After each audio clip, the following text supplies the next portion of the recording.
வாழ்க வளமுடன். ஜென் குருக்களை பற்றி நிறைய கேள்விப்பட்டிருப்பீங்க. இயற்கையோட இயல்போட இணக்கப்படுத்தி தன்னுடைய வாழ்க்கை சூழல்களை அமைச்சிருப்பாங்க. அவங்கக்கிட்ட எந்த மாதிரியான இடர்பாடுகள் கொண்ட சூழ்நிலைகளை கொண்டு போய் நிறுத்தினாலும் அதில் இயற்கையின் இயல்பை எடுத்துரைக்கக்கூடிய ஒரு தன்மையை தான் அவங்க வெளிப்படுத்துவாங்க. அப்படி ஒரு கதையை தான் நாம் இன்றைக்கி பார்க்க இருக்கோம். இந்த கதையில் அவங்க முன்வைக்கக்கூடிய அர்த்தத்தை தலைப்பாக கொண்டே திருமந்திரத்தில் சில பாடல்களே இருக்குது. அதையும் உங்ககிட்ட ஞாபகப்படுத்திக்க விரும்புகிறேன்.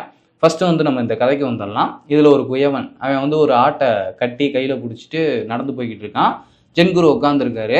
என்னப்பா ஆட்டை கட்டி கொண்டு போய்கிட்டு இருக்க அப்படின்றது போல் ஜென்குரு கேட்குறாரு. உடனே அவன், திருவிழா வருதுல, அதனால் இந்த ஆட்டை பலி கொடுக்கணும், அப்போ தான் அது மிகப்பெரிய விசேஷமாக மாறும். இப்படி செஞ்சோம் அப்படின்னம்னா வருங்கால வாழ்க்கை அப்படின்றது ரொம்ப சுபிட்சமாக இருக்கும், இறைவன் சந்தோஷப்படுவார் அப்படின்றது போல் சொல்கிறான்.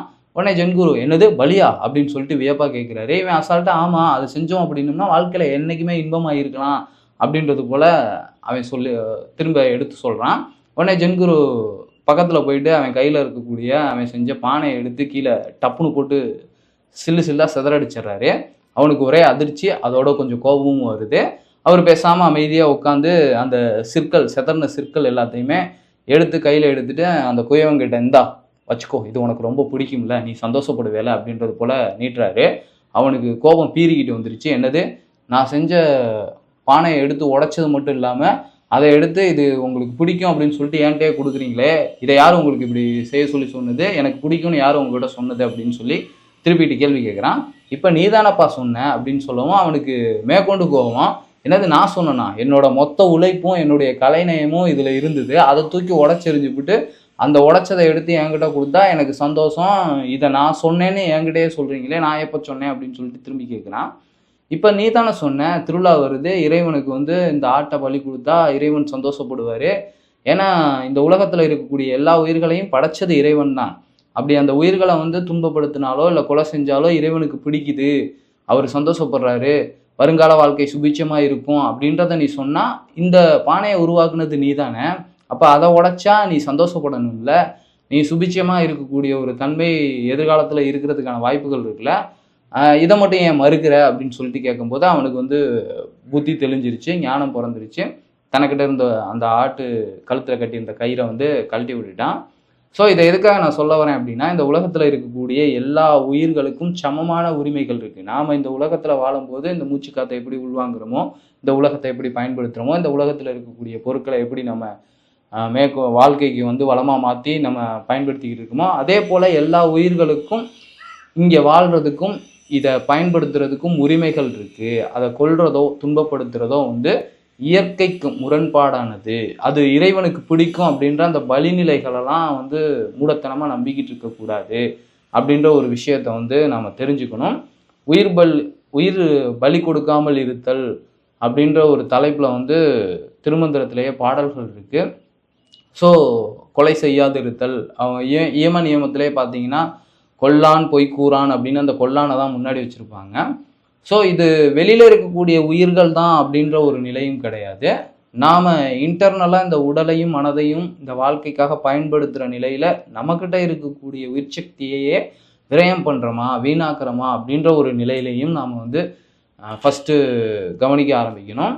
ஆனால் முதல்ல ஃபஸ்ட்டு வெளியில் இந்த புலன்கள் வழி ஓடக்கூடிய வெளி இன்பங்களில் தான் இவ்வளோ நாள் ஓடி வாழ்ந்துக்கிட்டு இருக்கோம். இந்த நிலையிலேயே உயிர் பலி அப்படின்ற ஒரு விஷயத்தை ஒதுக்க கற்றுக்கணும். உணவுக்காக உயிர் பலி அப்படின்றது கண்டிப்பாக ஒதுக்கப்பட வேண்டிய ஒன்று. ஸோ இதை செஞ்சோம் அப்படின்னம்னா நமக்கு சந்தோஷம் கிடைக்கும் அப்படின்ற ஒரு மடத்தனமான ஒரு நிலை அப்படின்றத நாம் தூக்கி போட்டுறோம். ஏன்னா இந்த உடல் அளவில் சத்துக்காக நாம் இந்த உயிர்கொலை செய்கிறது அப்படின்றது விஞ்ஞானபூர்வமாக நிரூபிக்கப்பட்டிருந்தாலும் நம்மக்கிட்ட உடல் மட்டும் கிடையாது, இந்த உடலின் சக்தியே உள்ளம் சார்ந்து தான் இருக்குது. உள்ளம் அங்கே சோர்ந்து இருந்ததுன்னா எவ்வளோ பெரிய பலசாலியாக இருந்தாலும் அங்கே பலவீனமானவன் தான். ஸோ உள்ள நிலை அப்படிங்கிறது சூட்சம நிலை, அதற்கு பலம் அப்படிங்கிறது நாம் செஞ்ச செயல்களின் விளைவு, அதில் இருக்கக்கூடிய புண்ணிய நிலைகள் நன்னிலைகள் தான். ஸோ அதை நாம் கெடுத்துக்கிட்டோம் அப்படின்னம்னா இந்த உடல் அப்படின்றது கெட்டு தான் போகும். இந்த உடலும் மனமும் கெட்டு போயிடுச்சு அப்படின்னா உள்ளே இருக்கக்கூடிய உயிர் இந்த உடலையும் மனதையும் விட்டு வெளியில் போக தான் செய்யும். மரணம் அப்படின்ற ஒரு நிலை நம்மக்கிட்ட வரதான் செய்யும். மரணம் வரதுக்கு முன்னாடி மரண வலி அப்படின்ற ஒரு விஷயம் கண்டிப்பாக வாழ்க்கையில் நீடிக்க தான் செய்யும் அப்படின்ற ஒரு நிலையை எடுத்துரைக்கிறதுக்காக தான் நான் இந்த விஷயத்தை சொல்ல விரும்புகிறேன். ஸோ எதையும் விரும்பாமல் இருக்கிறது, எதையும் வெறுக்காமல் இருக்கிறது அப்படின்ற ஒரு நிலை இருக்குது. அந்த நிலையை ஃபாலோ பண்ணி தான் ஜின் குருக்கள் வாழ்வாங்க. பட் அந்த நிலையில் அவங்க பயணம் பண்ணும்போது அதற்கு முரண்பாடான நிகழ்வுகள் இந்த உலகத்தில் எங்கே நிகழ்ந்தாலும் அதில் இந்த இயற்கையின் இயல்பை தான் எடுத்துரைக்க முயற்சி செய்வாங்க. அதுபோல தான் இந்த கதைகளில் வந்து இந்த உயிர் பலி கொடுக்காமல் இருக்கிறது, கொலை செய்யாமல் இருக்கிற அந்த அர்த்தத்தை வந்து கொண்டு வந்திருக்காங்க. இது ஜின் குருக்களோட வாழ்க்கை நிலைகளில் மட்டும் இல்லை, அவங்களுடைய தத்துவங்களில் மட்டும் இல்லை, திருமந்திரம், திருவாசகம், திருக்குறள் அப்படின்ற எல்லா இடத்துலையுமே இடம் பெற்றிருக்கு. இன்னைக்கு விஞ்ஞான ரீதியாக வந்து அது நிரூபிக்கப்பட்டு, அதாவது நல்லதுன்னு சொல்லி நிரூபிக்கப்பட்டுக்கிட்டு இருந்தாலும் அவங்க உடல் ரீதியாக இருக்கக்கூடிய ஒரு தன்மையில தான் அவங்க சொல்லிக்கிட்டு இருக்காங்க. உள்ள உயிர் ரீதியாக நமக்கு வந்து எந்த ஒரு தகவலையும் அவங்களால கொடுக்க முடியாது. அதெல்லாம் மகான்களும் மகரிஷிகளும் தான் நமக்கு கொடுப்பாங்க.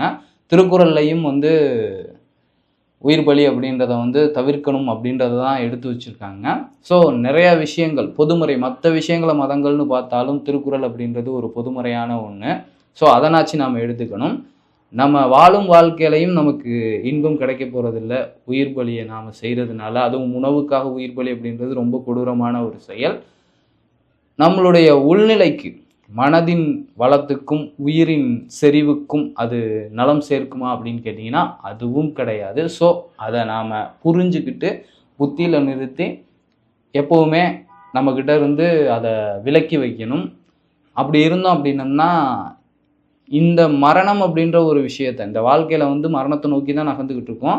அதை நாம் தடுக்க முடியுதோ இல்லையோ, வாழும் காலம் வரைக்கும் அந்த மரணத்தை நாம் தொடும் நேரம் வரைக்கும் அமைதியாகவும் ஆனந்தமாகவும் நிம்மதியாகவும் எந்த நிகழ்வுகள் நடந்தாலும் இந்த அமைதியை நம்மக்கிட்ட இருந்து குலைச்சிக்காம இருக்கக்கூடிய ஒரு சந்தர்ப்ப சூழல்கள் நம்மக்கிட்ட உருவாகும். அதனால் உடலும் நல்ல ஆரோக்கிய நிலையில் இருக்கும். வயசானாலும் முதுமை வந்திருந்தாலும் உங்களால் உங்கள் உடலை வந்து கையாளக்கூடிய தன்மையில் நீங்கள் இருப்பீங்க.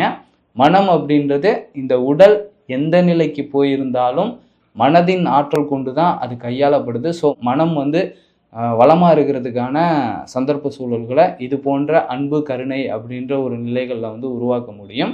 இதனால் உயிரின் செறிவு அப்படின்றது உங்ககிட்ட எப்போவுமே போதுமான அளவு இருக்கும் அப்படின்றதையும் முன் வச்சுக்கிறேன்.